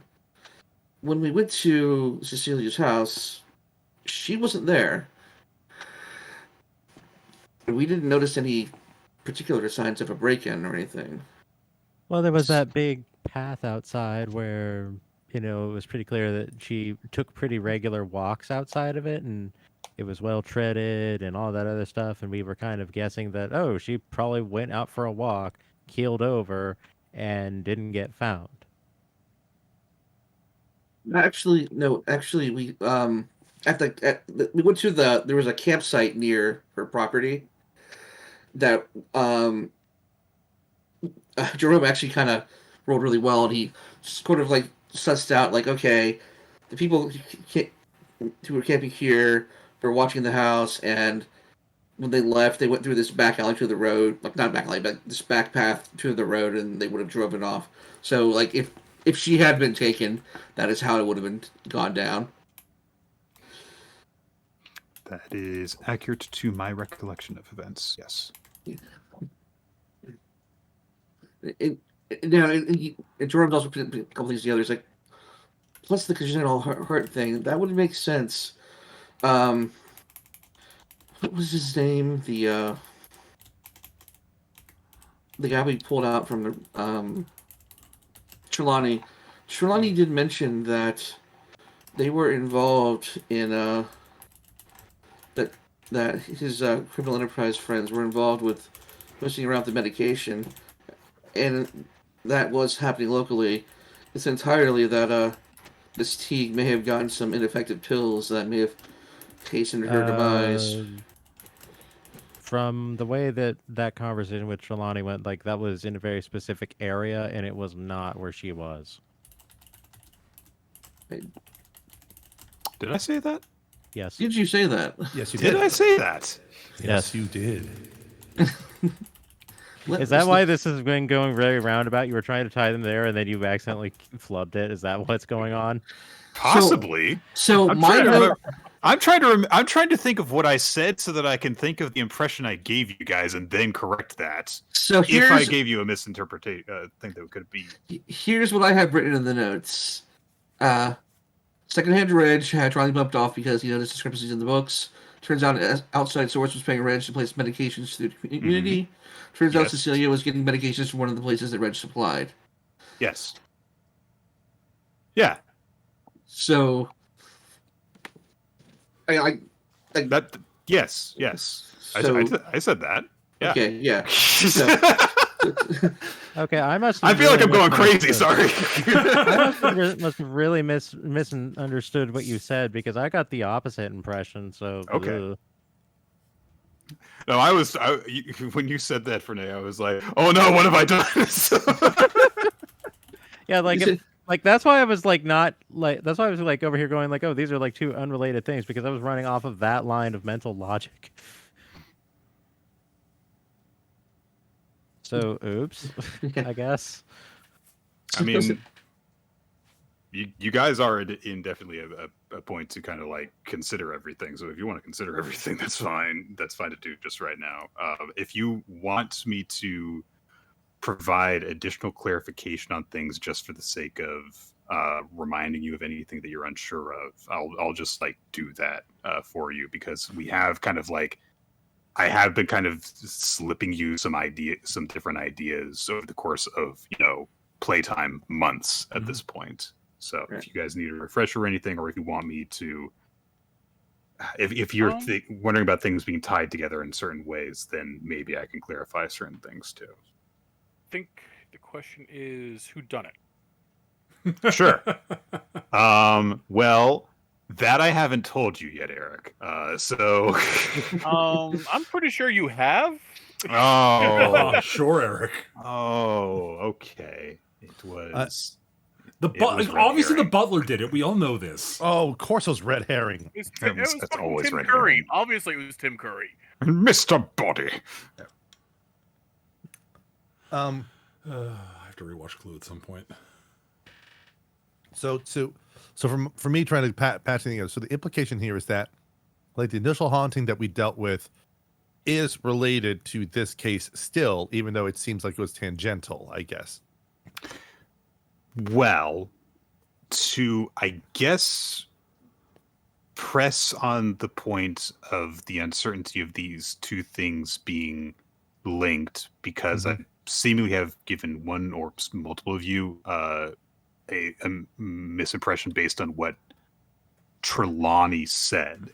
You guys were investigating Cecilia's disappearance. You were looking into a haunting that happened. The haunting led you to eventually Trelawney, who told you that there, among the other activities that Secondhand Reg and company were doing in the area, was messing with medicine. I have also told you that Cecilia was taking medicine and that her prescription came from one of the places that a Secondhand Reg's crew seemingly was connected to. I think I even wrote down what it was, and I think it was, in fact, medication for heart palpitations or something. That was the medication we didn't find was that. Yes, I remember. Yes. I remember looking that up. I remember Nick giving the name of the medication and me looking. I remember looking up what it did. Okay. So there are two pieces of information we have based to work with. We have one angle which is like solidifying the who done it in terms of who led to that circumstance there, and the other side, of course, is what the art stuff. Those are two halves of the same case, effectively. It definitely just seemed connected. In a way, you have on one half of it you have motive, and on one half of it you have means. So either it's two different suspects that you've got half of it figured out, or you need to find a way that they're connected. One of the two. Probably. Yeah. I'm not going to say that they're both unrelated and there's actually a third thing going on. Because the third thing is that she was involved in human trafficking. Possibly. We don't know for sure about that. The humans she was trafficking were Twitch influencers. Well, okay then. No crime there. Hey. Excuse me? Well, nothing to see here. Let's pack it up here. Oh, you thought you were in trouble before the session.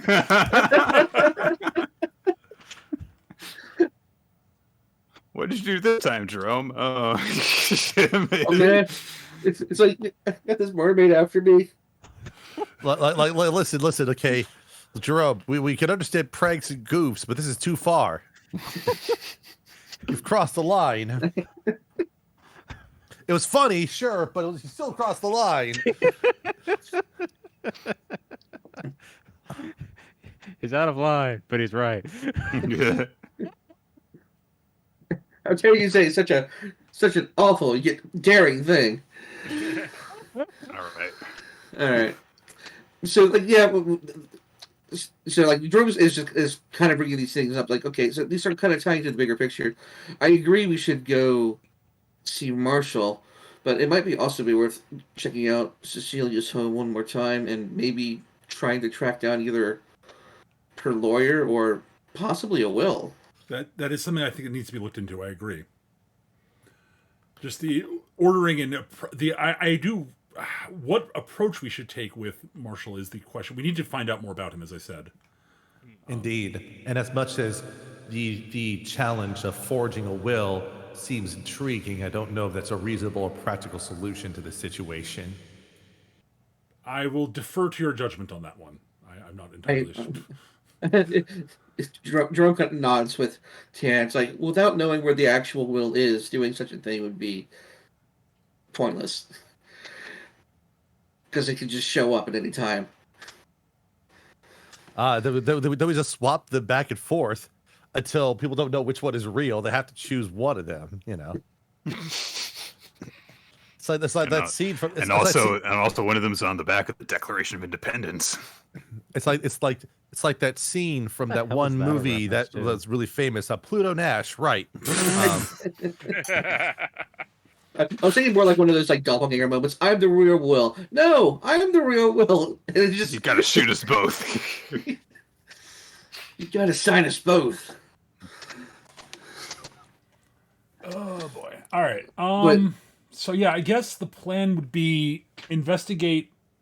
Oh my poor. Do what we figure out an actual approach to investigating Marshall. And that may just be snoop around him and spy on him. Well, to remind you guys of some of the other avenues you've been considering pursuing, and I'm not saying that this is a way to like push you. I just want to make sure that you're not tying yourselves down to any particular paths. You do also have a bit of a foothold in the gallery itself. Yes. If you wanted to do some more poking around there. Yep.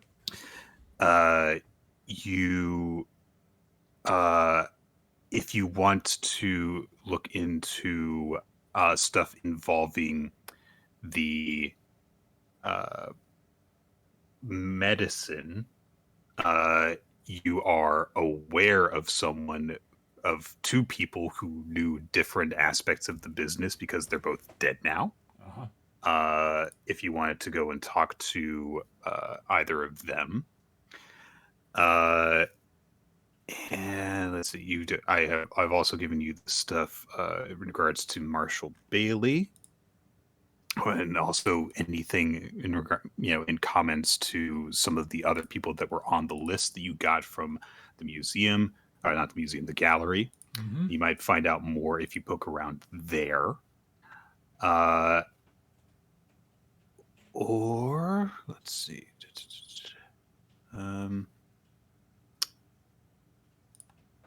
And you do have just kind of general resources at your disposal in Limbo that might assist you in terms of if you know someone who might be dead, for example.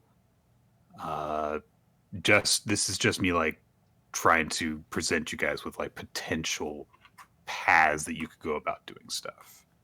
I don't want you to feel like you're being railroaded on anything here. Mm-hmm. And I will say, if you want to ask me, if you do a very specific thing, if that's a good idea, I'll straight up tell you in some cases, because I don't want to risk misleading you in some of this stuff just for the sake of it's not the time for me to give you all the details, basically. Right. So on the Marshall Bailey approach, it seems to me if we wanted to meet this individual, the easiest way would simply be to anonymously inform him that there's an unsigned Cecilia Teague painting in the possession of the gallery. Yeah. Yeah, that ties up. This specific thing did not occur to me before, but you can judge my reaction to it by the noise I just made. So, So it's easy. We write an email that's a lot of slopping spelling. It has improperly capitalized phrases, and it's from a Nigerian domain, right? And it's asking for a money order. Oh God. It's asking for iTunes cards.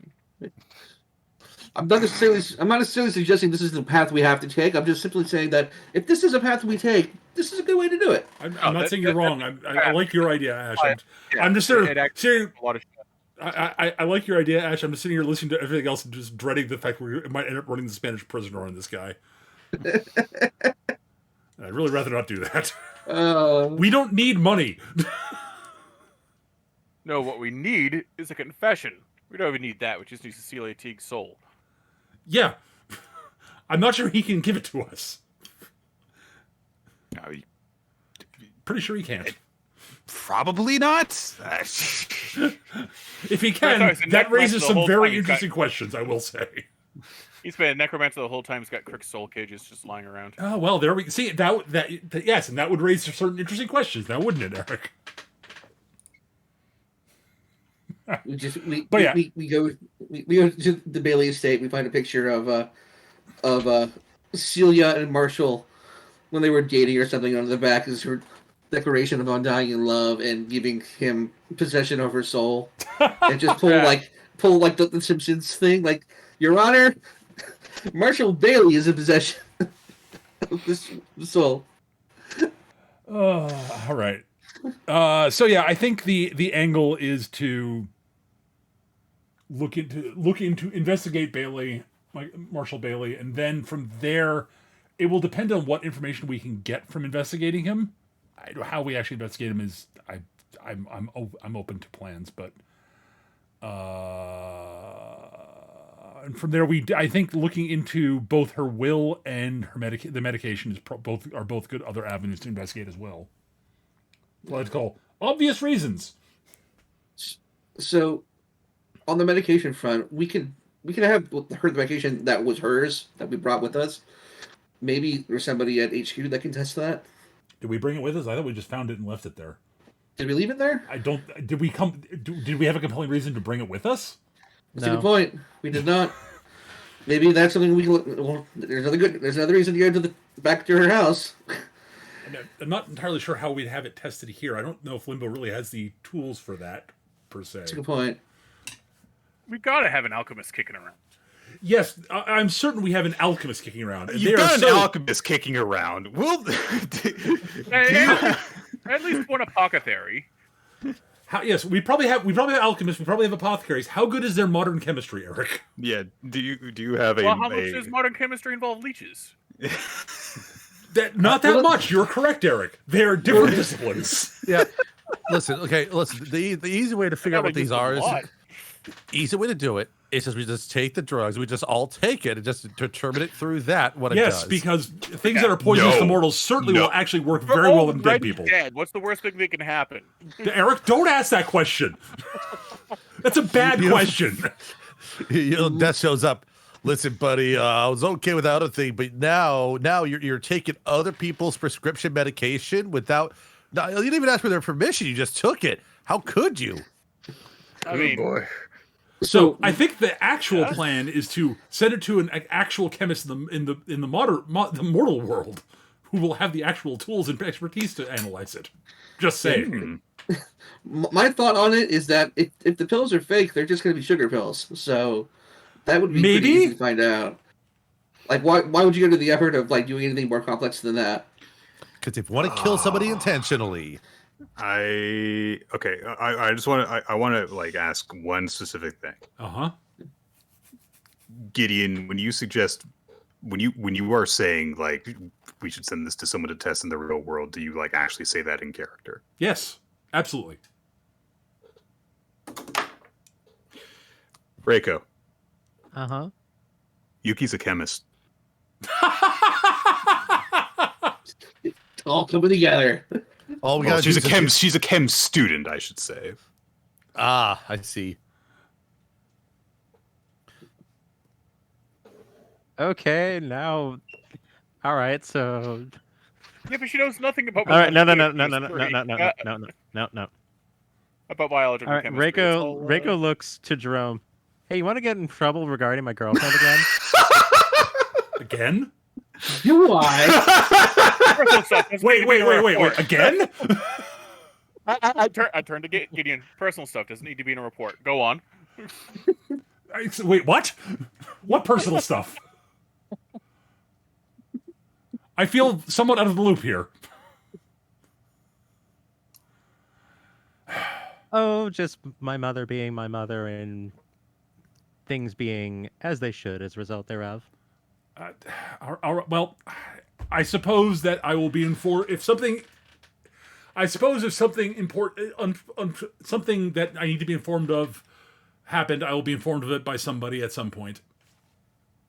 Whatever. Reiko just looks straight at Jerome and just like has a huge grin. Yeah, Jerome, he's kind of like smiling a little bit, and he's just like, okay. After that, I will be the dissenting voice in this situation. I will say that probably a lot of you think that this could be a bad idea. I was just thinking of sending the medication anonymously to like a sort of a testing lab of some sort, but that was just me. So like a forensic expert or something. Jerome's like, he kind of like deflates a little bit. He's like, actually, I think a lighter hand might be necessary for this. If you really want to go that route, Reiko, perhaps you should ask Tan for assistance, or maybe even Gideon. How would I be of assistance in this sort of thing? Rooms just kind of like shrugs, like, Okay. Well, I assume that there's some sort of, I think the term is forensics laboratories in England. This the nation of England we can send these to, and I suppose we since we know where it's going, we can observe it being tested fairly easily, given our abilities and the general ability of non-ability of mortals to see us. So that's true. We kind of want to have somebody do that because otherwise it could be like 6 weeks before we hear anything. yeah, yes.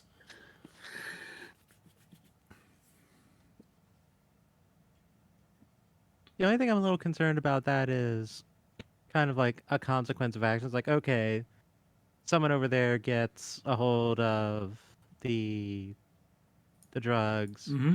finds out they're bad, Yes. because they're almost certainly going to be bad. I We just want to know how. sure. Assuming And that they are, then yes. a crime ring that's in the local area hears about this and goes, well, that's not good. Yes. And the proper authorities will be informed and things will happen.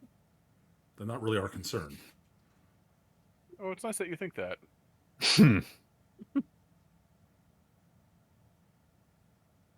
Not much in the mortal world is our concern. No, I meant about the authorities doing anything. Yeah. Oh, well, they might not. You're correct. Again, not really our concern. I hate to say it, but It's kind of something I'm thinking about. that is fair.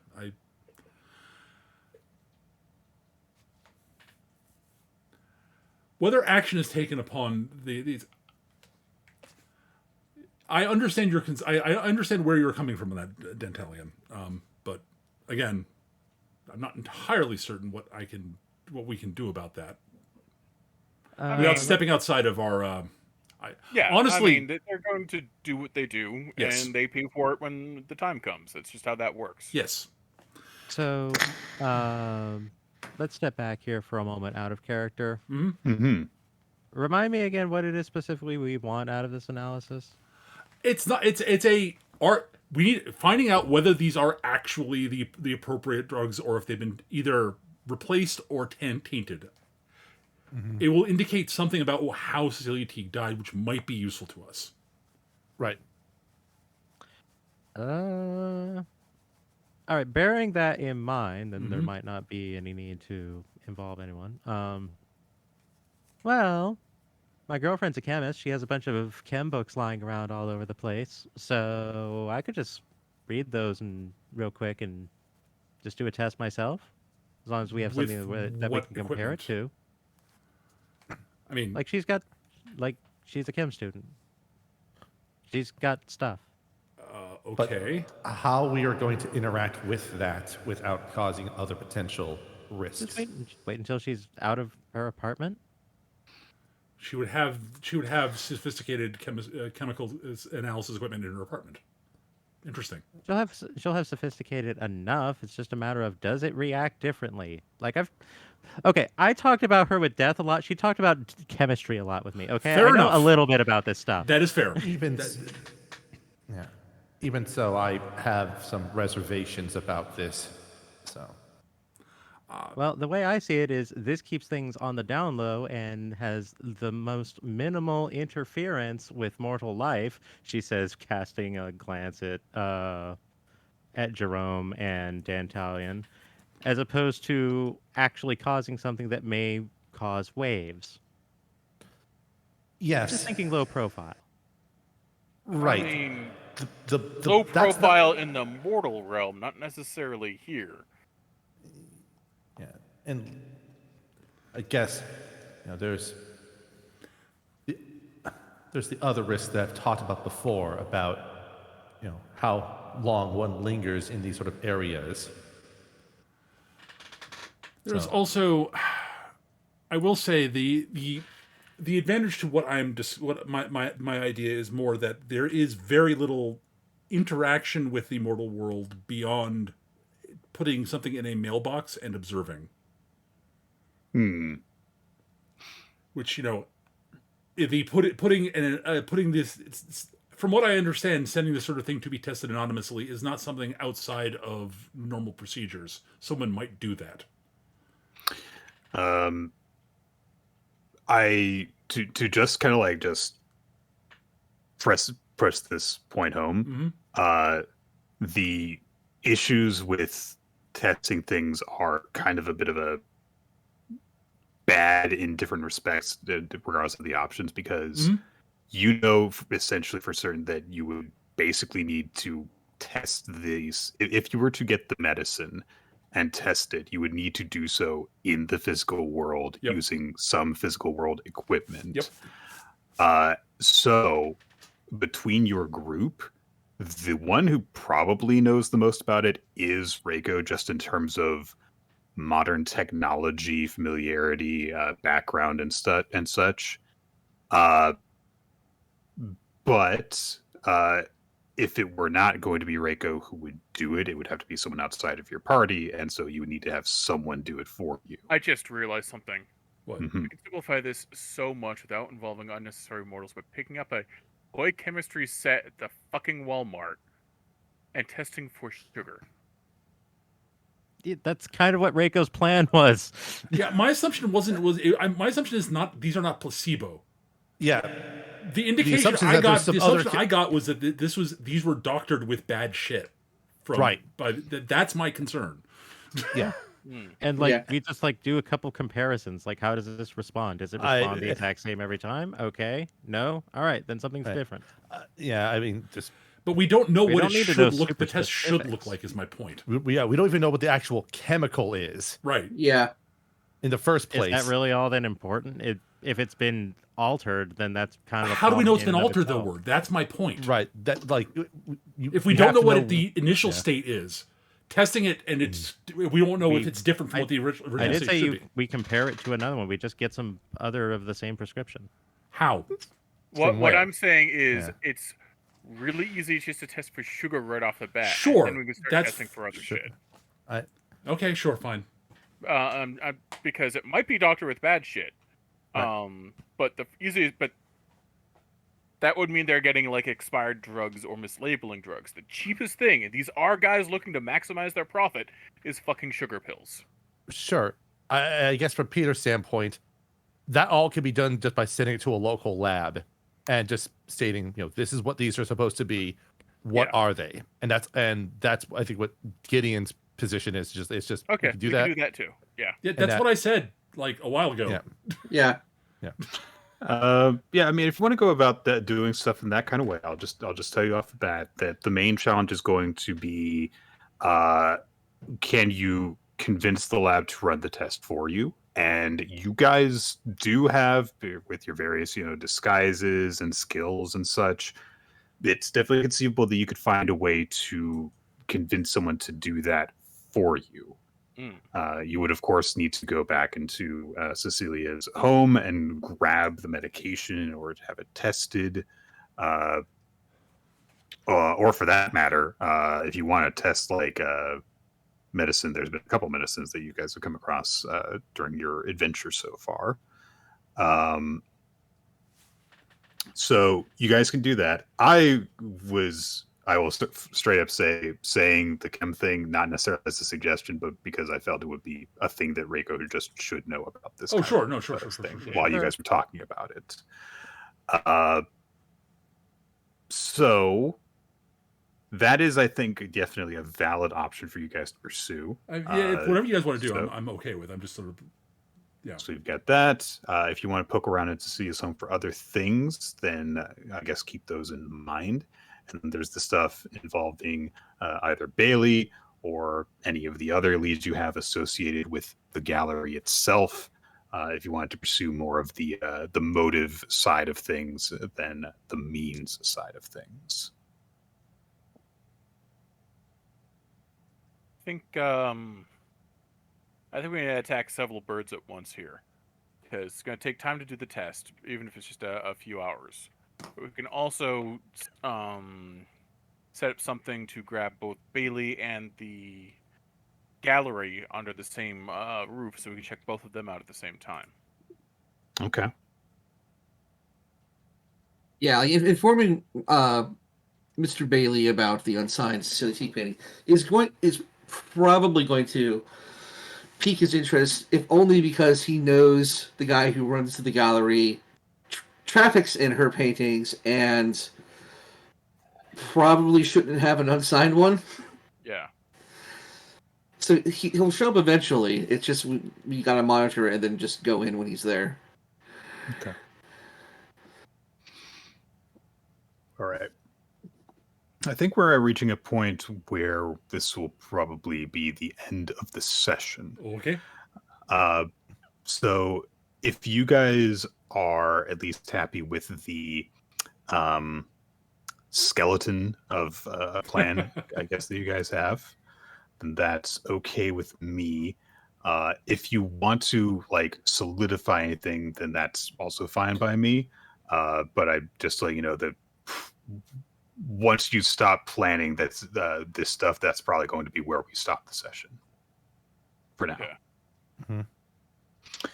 Another thing to address is I think that the best way Skitch that we might address a certain thing is that I know that you that Tananars has a few things, a few projects that he's been working on in order to have some final memoriams be put in place. Sure. I know that, like, for example, you were going to meet up with Alex about one of them. Sure. So it may be that while people are kind of like laying out plans and making various machinations and stuff, scheduling certain things, that you are also occupied with that. And that might be why Pan's not able to come along on some of the poking around that will come. To be honest, I thought he was just going to get kidnapped by death for an operation, just at the very beginning, and just be gone. Or whoever that person was, you know, they probably weren't death, but anyways. Well, I just lost connection very briefly there, but I'm back. So, all right. Right. The thought I had was just like the notion of, you know, I thought Tab was gonna be like hijacked or kidnapped by